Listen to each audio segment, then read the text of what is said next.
अल्हम्दुलिल्लाहि रब्बिल आलमीन वस्सलातु वस्सलामु अला सय्यिदिल मुरसलीन अम्मा बाद फ़अऊज़ु बिल्लाहि मिनश शैतानिर रजीम बिस्मिल्लाहिर रहमानिर रहीम।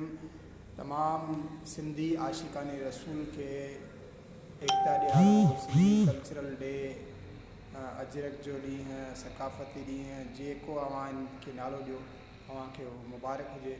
अल्लाह तबारक व तआला अवांखे अहिड़ियूं ख़ुशियूं बार बार ॾेखारे। अल्लाह तबारक व तआला असांजी सिंध के शाद ऐं आबाद रखे।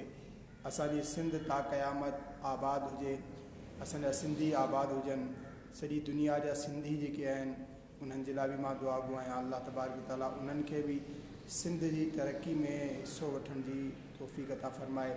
अल्हम्दुलिल्लाह अज़्ज़ व जल असां आशिकान रसूल बि आहियूं ऐं सिंध धरती जेका आहे उहा अहिड़ी ज़रख़ेज़ आहे जिथे अल्लाह तबारक व तआला पंहिंजा कई नेक बाना पैदा फरमाया, जिनमें हज़रत शाह अब्दुल लतीफ़ भिटाई रहमतुल्लाह ताला अलैह, हज़रत कलंदर लाल शहबाज रहमतुल्लाह ताला अलैह, सच्चल सरमस्त रहमतुल्लाह ताला अलैह, साईं रोज़े धणी रहमतुल्लाह ताला अलैह ऐं उन खां अलावा ॿिया कई औलिया इकराम जिन जा नाला वठंदुसि त शायदि तमामु डिघी वीडियो थी वेंदी।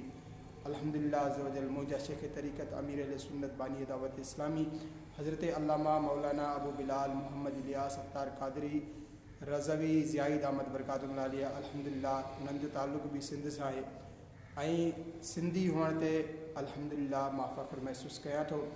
आई am proud to be a Sindhi ऐं तमामु सिंधियुनि खे अॼोके हिन ॾिहाड़े जे मौक़े ते ख़ुशी जो इज़हार करणु घुरिजे, लेकिन अर्ज़ु इहो बि कंदो हलां त ख़ुशी में ग़ैर शरई कमु करण जी इजाज़त न हूंदी आहे। मूं ॾिठो आहे त कुझु सालनि खां जेको कल्चरल डे मल्हायो वञे थो या एकता ॾिहाड़ो मल्हायो वञे थो उन में ग़ैर शरई तमामु घणा कमु थियनि पिया था। जीअं म्यूज़िक ते डांस थिए थी, म्यूज़िक थिए थो, म्यूज़िक वारा कलाम पढ़िया वञनि था, अहिड़े नमूने औरतूं रोडनि ते अचनि थियूं, काफ़ी अहिड़ा ॿिया बि प्रोग्राम मुनक़िद कया वञनि था जेके ग़ैर शरई आहिनि।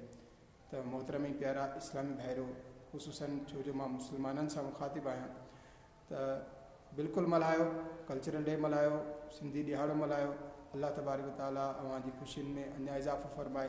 अल्हम्दुलिल्लाह मूं बि अवां सां यकजहती जे लाइ अॼु अजरक जो पातो आहे। अल्हम्दुलिल्लाह अक्सर त मां पाईंदो ई रहंदो आहियां, लेकिन अॼु ख़ुशूसियत सां इहा नियत हुई त मुंहिंजा जेके व्यूअर्स हूंदा उन्हनि जी दिलि में ख़ुशी पैदा थींदी, इन जे हवाले सां इन नियत सां बि मूं अजरक पातो आहे।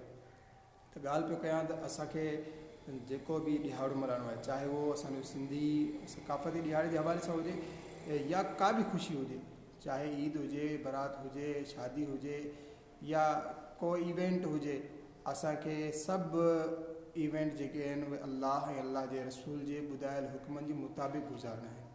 उन्हनि में असांखे का ग़ैर शरई हरकत नाहे करणी।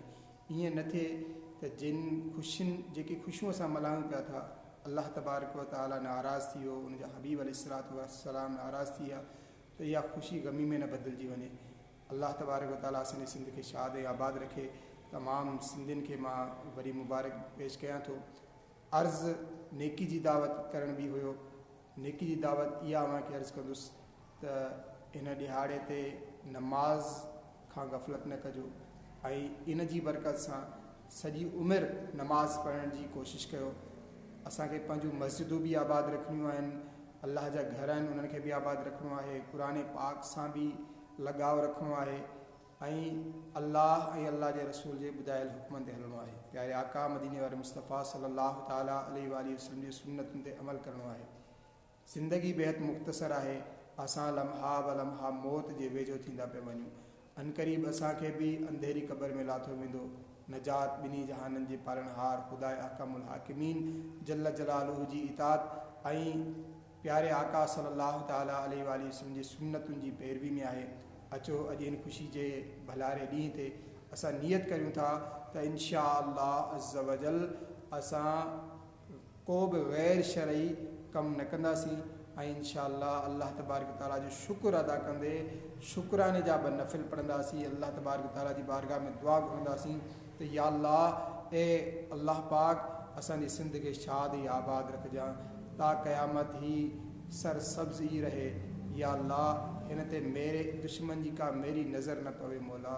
इलाहुल आलमीन हिते जेको फैज़ान औलिया आहे, औलिया जो जेको फैज़ आहे मौला करीम उनखे अञा तरक्की अता फ़रमा, उनमें अञा घणाई अता फ़रमा। असांखे औलिया जो फैज़ान हासिल करणी तौफ़ीक़ अता फ़रमा।